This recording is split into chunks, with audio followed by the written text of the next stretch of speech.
أعوذ بالله من الشيطان الرجيم.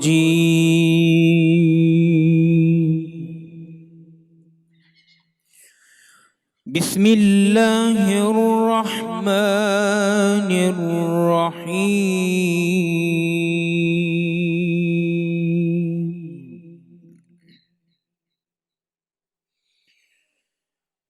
وَلَقَدْ خَلَقْنَا السَّمَاوَاتِ وَالْأَرْضَ وَمَا بَيْنَهُمَا فِي سِتَّةِ أَيَّامٍ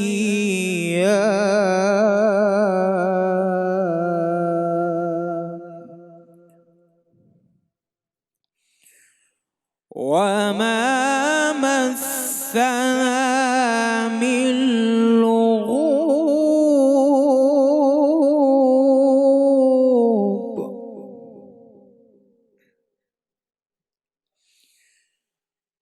وَلَقَدْ خَلَقْنَا السَّمَاوَاتِ وَالْأَرْضَ وَمَا بَيْنَهُمَا فِي سِتَّةِ أَيَّامٍ وَمَا مَسَّنَا من لغوب.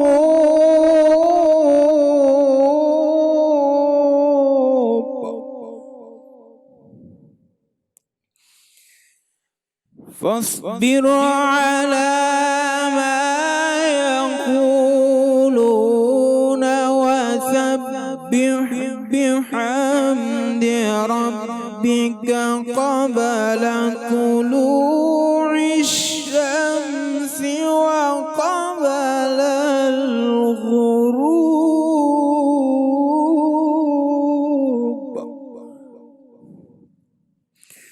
ومن الليل فسبحه وأدبار السجود.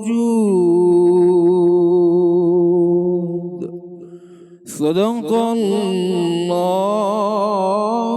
العظیم. سبحان اللہ سبحان اللہ. صدق اللہ العظیم. آپ سب کو خوش آمدید. یہ ہماری سحری کی اسپیشل ٹرانسمیشن جو کہ اب ہمارا آپ کا ساتھ رہے گا اذان فجر تک، اور ہماری کوشش یہی رہتی ہے اس میں نعت رسول مقبول پیش کی جائیں، حمد و ثنا ہو، اس کے ساتھ ساتھ بہت سارے ہمارے ارد گرد جو مسائل ہیں یا دین کے پہلو میں دیکھتے ہوئے چیزوں کو آپ کے سامنے ہم پیش کرتے ہیں.